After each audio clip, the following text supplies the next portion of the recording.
Здравейте! Добре, започвам на чисто от начало. Здравейте, Мири. Мадре! Преди да започнем с всичко, държа да ви кажа, че халхата, където седи на главната, е украсена! Естествено, както всяка година, само от едната страна. Но аз съм спокойна, че нашите приятели Златан и Митко, като станат президент, ще я оправят. Те я оправим, Митко! Мъкни бе, Митко! Тапанар! Тяхната кандидатура ще бъде следващите избори. Гласуваме за Златан и Митко бюлетина на 3. Ако не сващате тия лавчета, може би не сте гледали пиняците.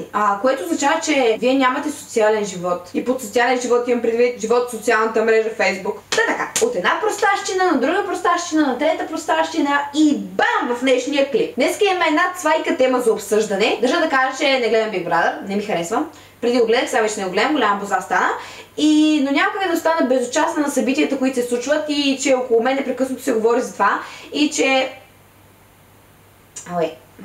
нямаше да подмина нещо, което една приятелка оня ден ми каза, ми припомни всъщност. И днес ще говорим точно за това. Нещо брутално, уникално, гнусно. Така, нека започнем коментирането сега. Въпрос за 10 000 лева. Помните ли предишния Big Brother? Помните ли Big Brother с Пеньо и Пацо? Помните ли как се караха? Може би това ще го помните, но не помните една куриозна ситуация, която ми събра очите ябълки навътре. Събитието, за което говоря, се случва в предаване, което тогава беше много нашумяло. Беше го малката сестра, водещата на Дорещо, Венета Райкова. Тя го ваше тогава. И ще ви припомня тази случка сега. Оставам без думи, затова направо ви пускам видеото. Дами и господа, Пеньо и Пацо в малката сестра. Това не е момчето, това е Парис. Да, Парис да ми цува краката, дете са в момента за това. Чакай малко! Това, което поканим ти в студиото, ако не бях аз. Аз на никой не цувам краката, пък камо ли твоите, ти не си бог.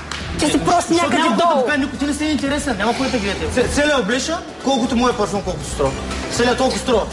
Ти пък да не се видял етикетите на дирекция, ми извинявай. Не, си от Димитровградския пазар. Всичко ти от Димитровград. Боже, аз даже не знам къде е Димитровградския пазар. Ти ли не знаеш? Аз не знам, но явно ти го знаеш, защото твоята буска е оттам. Какво? Буската ти, аз не знам да го Миналото предаване бяхме на второ място. Моите коментари към този рунгел.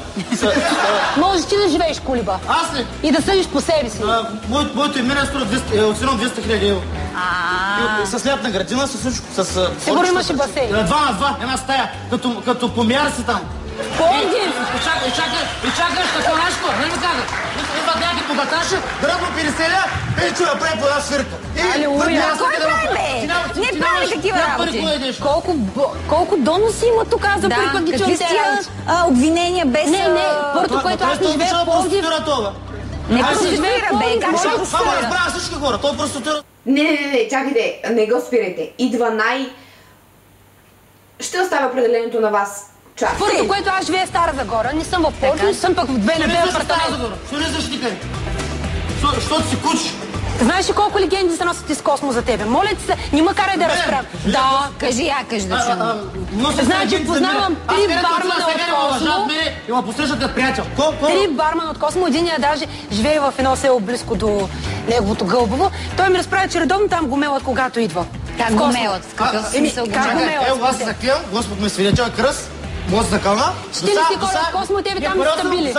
Никой не ме е бил никъде, докато сме след Big Brother и преди Big Brother. Господ ми седя, заклевам се. Боже! Какво правиш? Не вадиш някаква бомба? Абе стига, бе! Абе не така!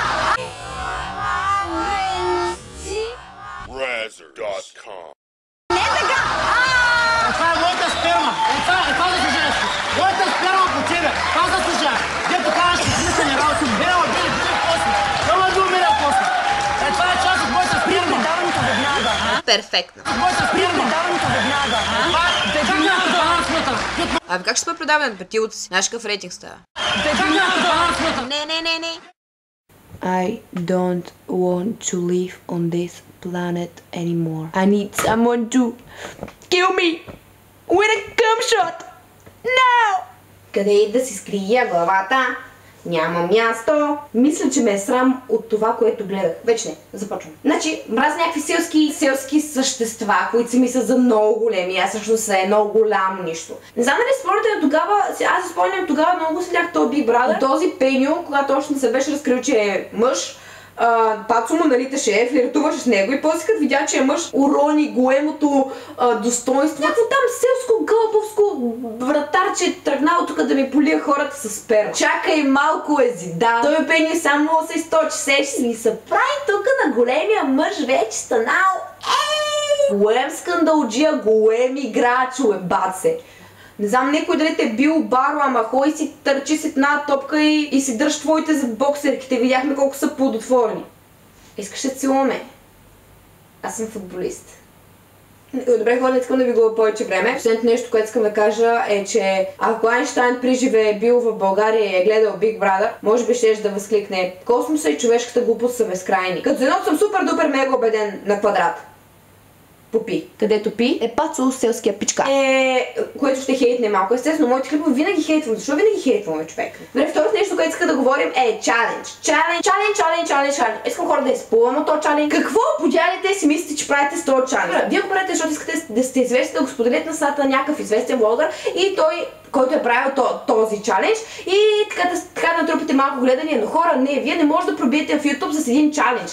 Не можете да пробиете с два чаленджа. А това да си блогър означава да коментираш някакви теми и да искаш да говориш пред камера, да искаш да общуваш с обществото. А не да правиш някакви мумни неща, които са правили всички. Значи, не виждам смисъл не са това 10 милиона човека в YouTube да сложат една канела на една лъжица, да се го сложат в устата и да почнат да кашат и да се дават и да се опитат да лутат, като следователно естествено, че няма да стане. В смисъл, за какво ти да правиш такъв чалендж, като си гледал сигурно 10 милиона пъти, че това не става. Няма как да глътнеш тази канела и естествено, че тя ще се полепи по шибаното гърло и шибано няма да може да я глътнеш и шибано ще може да се създава. Ще поудеш от тях ще направил, защото фактически няма абсолютно никакъв смисъл. И накрая, знаете ли какво ще стане? Абсолютно никой няма да ти гледа клипа, защото абсолютно всеки знае какво ще стане. Аз знам, че 10 000 човека са се изкашали, като са го лапнали и никой не е успял да я глътне.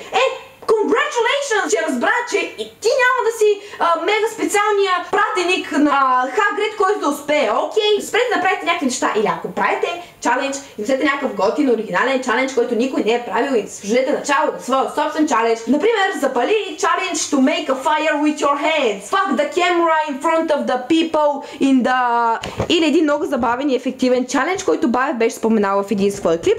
На 21 декември да изкарате кучето си навънка, да го кръстите временно за един ден, земетресение или наводнение или извънземни, кръстете го извънземни, и се разкрете с парка. Извънземни, земетресение, наводнение, земетресение, извънземни! Оле, сега ще дойдат съседите хърбя. И всички хора ще почнат да си мислят, че е станал някакъв наистина апокалипсис. Накрая ти просто отиди, хвани си кучето, ето къде си бил. И тогава ще си бъдеш подложен на публичен разстрел. Освен ако нямаш готини съседи. Гнусна, нещастна. Просто селска. Ако ще ме спреш, ще ти...